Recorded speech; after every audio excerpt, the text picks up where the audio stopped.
بسم اللہ الرحمن الرحیم نحمده ونصلی ونسلم علی رسولہ الکریم وعلی آلہ الطیبین واصحابہ الطاہرین اما بعد۔ حضرات گرامی، نبی کریم صلی اللہ تعالی علیہ وسلم کے حقوق میں سے ایک حق یہ بھی ہے کہ آپ اس بات پر ایمان لائیں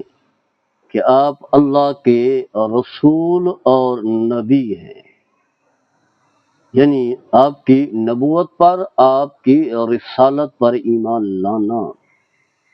اور یہ بھی کہ آپ اللہ کے آخری نبی ہیں، اللہ کے آخری رسول ہیں۔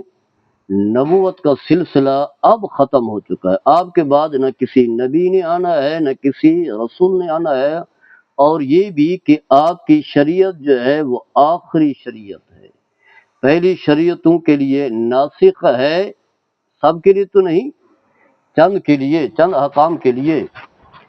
لیکن آپ کی شریعت کے لیے کوئی بھی ناسخ نہیں ہے، اور جو کچھ بھی آپ لے کر کے ہیں ان پر بھی ایمان لانا، جو دین لے کر کے آئے ہیں، جو احکام لے کر کے آئے ہیں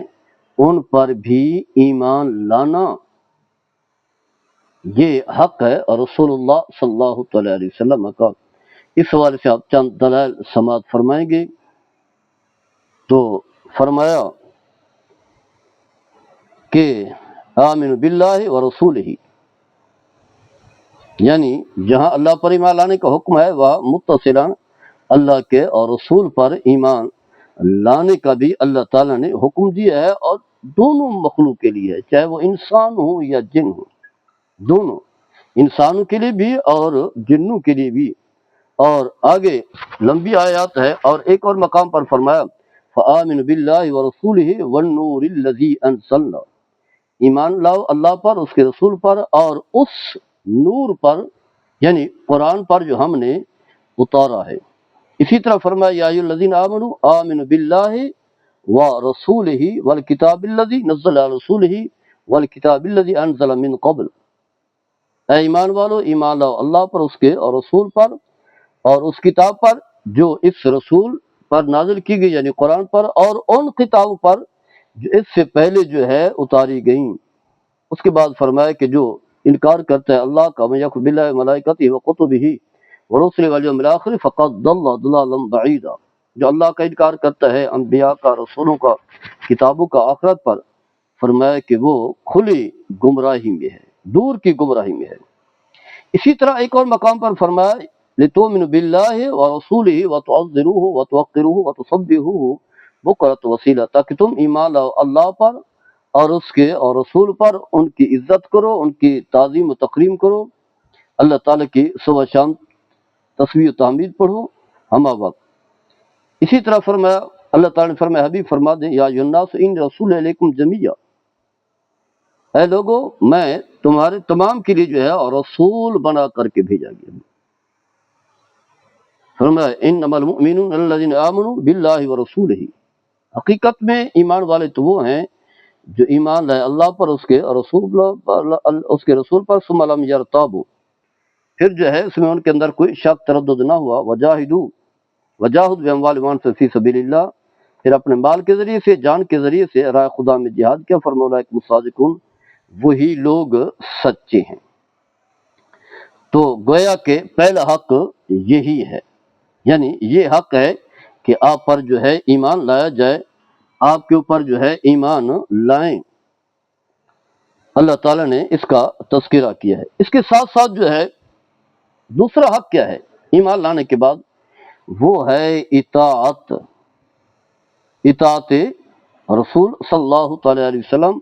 اور اللہ نے جو ہے جس طرح ایمان کا ایک ساتھ ذکر کیا ہے، اللہ پر ایمان لاؤ، اللہ کے رسول پر ایمان لاؤ، ایک ساتھ اتصال ہے، اقتران ہے، الگ الگ نہیں ہے، اسی طرح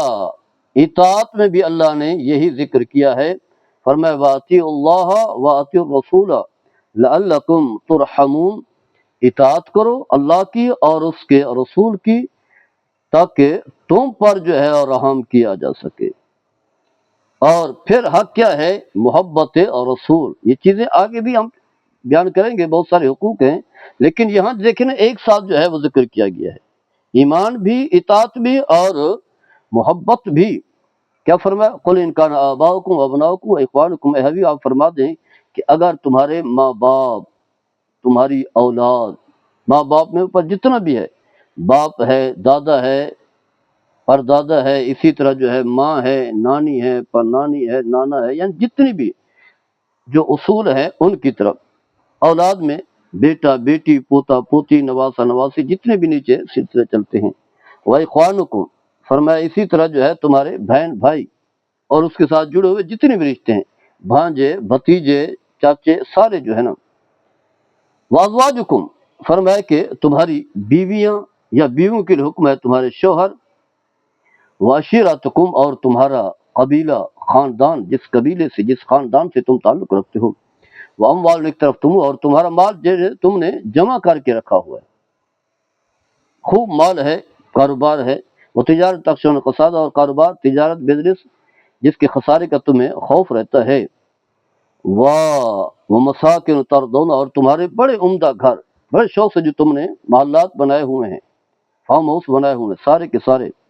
فرمایا حَبَّ إِلَيْكُم مِّنَ اللَّهِ وَرَسُولِهِ، اگر تمہیں زیادہ محبوب ہیں اللہ اس کے رسول کے مقابلے میں۔ دیکھیں اللہ نے اپنا ذکر کیا اور اللہ نے اپنے ذکر کے ساتھ اللہ کے حبیب کا ذکر کیا ہے، ایک ساتھ جو ہے وہ ذکر کیا ہے۔ فرمایا اگر تمہیں یہ محبوب زیادہ ہیں، وجہاد فی سبیل، اور ہے خدا میں جہاد سے بھی، تو فرمایا فتربصوا، پھر اللہ کے عذاب کا انتظار کرو، حتی یاتی اللہ بامرہ، اللہ تعالیٰ پھر اپنا فیصلہ کرے گا، عذاب لے کر جائے گا۔ ان اللہ لا یہدی القوم الظالمین، لا یہدی القوم الفاسقین، اللہ تعالیٰ فاسق قوم کو ہدایت نہیں دیتا۔ تو گویا کہ یہ بات جو ہے واضح کر دی گئی ہے کہ ایمان بالرسول لازم ہے، واجب ہے، ضروری ہے، یہ آپ کا حق ہے ہم پر، اور جو ہے اس کے ساتھ ساتھ جو ہے یہ بات بھی واضح کی گئی ہے کہ دونوں پر ایمان جو ہے لازم ہے۔ اگر کوئی شخص اللہ پر ایمان رکھتا ہے، اللہ کے رسول پر ایمان رکھتا ہے، تو پھر اس کی کوئی حیثیت اور کوئی وقت نہیں ہے، کیونکہ اللہ نے ایک ساتھ جوڑا ہے۔ اسی طرح اگر کوئی شخص جو ہے اللہ سے محبت تو کرتا ہے، اللہ کے رسول سے محبت نہیں کرتا، تو فرمایا اس کی بھی کوئی حیثیت اور کوئی وقت نہیں ہے۔ اسی طرح فرمایا وَمَن یؤمن بِاللَّهِ وَرَسُولِهِ فَإِنَّا أَعْتَدْنَا لِلْكَافِرِینَ سَعِیرًا، فرمایا کہ جو شخص اللہ اور اس کے رسول پر ایمان نہیں لاتا، تو فرمایا اس کے لیے دوزخ کی آگ ہے، کافروں کے لیے، یعنی کافر ہے وہ ایمان سے نکل گیا ہے اور اس کے لیے جو ہے وہ دوزخ کی آگ ہے۔ اس کے علاوہ جو ہے نبی کریم صلی اللہ تعالی علیہ وسلم کی بکثرت احادیث مقدسہ ہیں جو ایمان بالرسول کو لازم اور ضرور قرار دیتی ہیں۔ تو گویا کہ اور رسول اللہ صلی اللہ تعالی علیہ وسلم کا ہمارے اوپر ایک حق یہ بھی ہے کہ ہم آپ پر ایمان لائیں، اس بات پر ایمان لائیں کہ آپ اللہ کی طرف سے بھیجے ہوئے ہیں اور آخری نبی ہیں، خاتم النبیین ہیں، آپ کے بعد کسی نبی اور رسول نہیں آنا، اور جو دین لے کر کے آئے ہیں وہ سچا دین ہے، جو احکام لے کر کے آئے ہیں وہ سچے احکام ہیں، ان پر بھی عمل بھی پھر کرنا ہے، آگے چل کر کے بیان کریں گے۔ اللہ تعالیٰ ہم سب کو عمل کرنے کی توفیق عطا فرمائے۔ وما علیہ السلام۔